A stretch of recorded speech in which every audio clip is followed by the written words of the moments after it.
bien, bonjour à tous. J'aimerais vous proposer aujourd'hui une nouvelle méditation dans la parole de Dieu et nous allons parler de la puissance de la prière.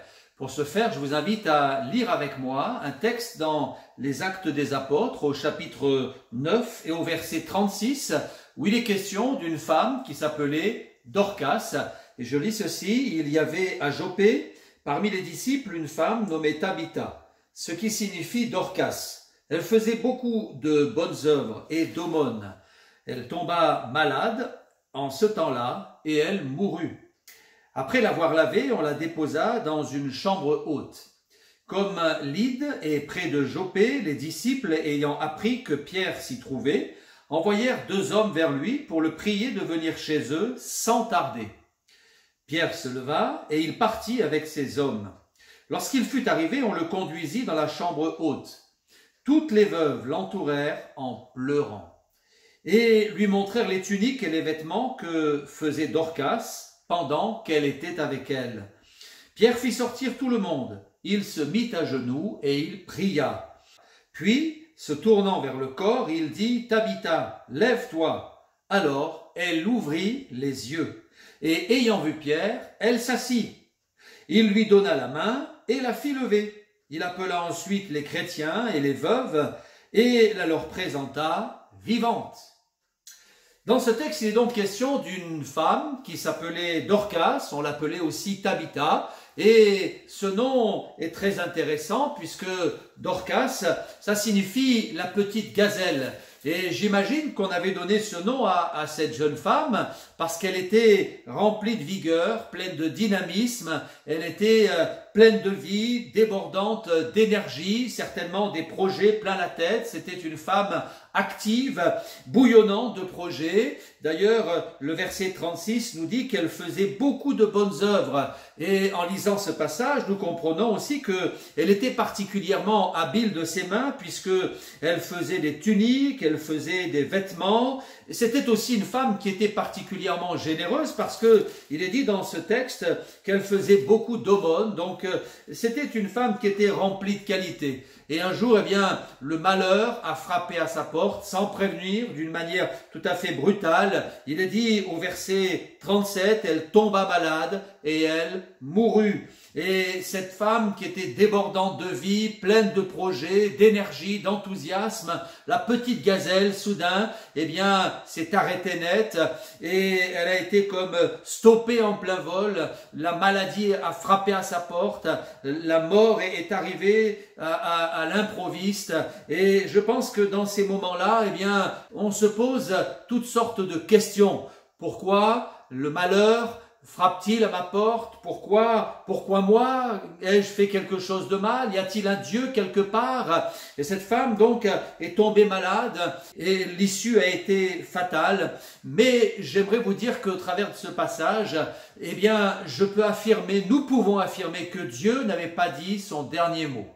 Dans le malheur, il y a toujours de l'espoir avec le Seigneur Jésus. Sa main est toute puissante. Il est capable d'intervenir dans les situations les plus désespérées, face aux problèmes sans solution. Dieu est capable d'étendre sa main.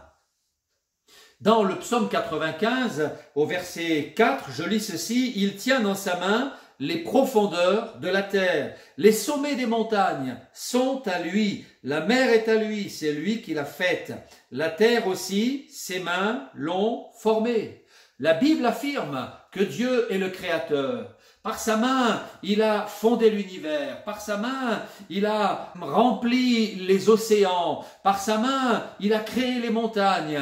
Et toute la création, la nature que nous voyons autour de nous, toutes ces choses sont l'œuvre de la main de Dieu. La main du Seigneur est encore capable de guérir, de fortifier, de relever celui qui est chancelant, de fortifier celui qui est abattu. La main de Dieu est toute puissante. Alors, face à ce grand malheur, la Bible dit que les disciples prirent la décision de faire appel à l'apôtre Pierre. Il est dit au verset 38, « Comme Lyde est près de Joppé, les disciples ayant appris que Pierre s'y trouvait, envoyèrent 2 hommes vers lui pour le prier de venir chez eux sans tarder. Alors Pierre se leva. » On fit appel donc à l'apôtre Pierre. Mais en réalité, celui qui agissait derrière l'apôtre Pierre, c'est le Seigneur Jésus. L'apôtre Pierre n'était qu'un instrument entre les mains du Seigneur. Et celui qui guérissait, c'est le Seigneur Jésus. Celui qui purifiait les lépreux, celui qui pardonnait le péché, celui qui ressuscitait les morts, c'était le Seigneur Jésus. Il est dit dans les Actes chapitre 10 que Jésus allait de lieu en lieu, faisant du bien et guérissant tous ceux qui étaient sous l'empire du diable. Mais voyez-vous, nous parlons au passé, mais nous pouvons aussi parler au présent. La Bible dit que Jésus est le même hier, aujourd'hui et éternellement. Et vous qui êtes là aujourd'hui, dans vos peines, dans vos malheurs, dans vos tracas, dans votre désarroi, sachez que la main du Seigneur est encore capable aujourd'hui de vous venir en aide. Alors, il est dit ceci, Pierre se leva. Il fit donc le voyage et il arriva dans cette maison où on avait placé le corps de Dorcas et le verset 39 nous dit ceci, « Toutes les veuves l'entourèrent en pleurant et lui montrèrent les tuniques et les vêtements que faisait Dorcas. » Donc l'apôtre Pierre a été accueilli par un bruit assourdissant. Toutes les veuves étaient là. Et elles étaient consternées, elles étaient abattues, elles étaient littéralement inconsolables, ravagées par ce drame. Et aujourd'hui, eh bien, c'est peut-être vous qui pleurez.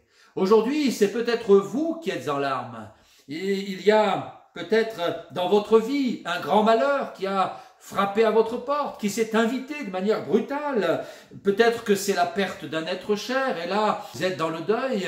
Peut-être que c'est la maladie qui est là, et vous souffrez quotidiennement, du matin au soir, et du soir au matin. C'est peut-être votre couple qui est en déconfiture, et là, eh bien, vous n'avez plus que vos yeux pour pleurer. Vous êtes dans les larmes, laminé par la dépression, hanté par des idées noires, et vous pensez au pire. Vous n'avez plus goût à la vie.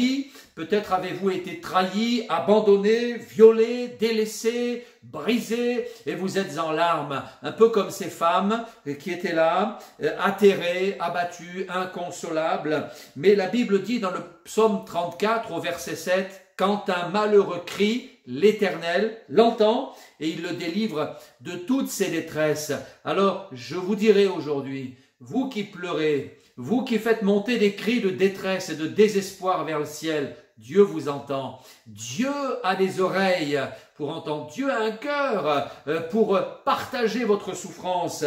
Et donc, eh bien, l'apôtre Pierre est entré dans cette maison.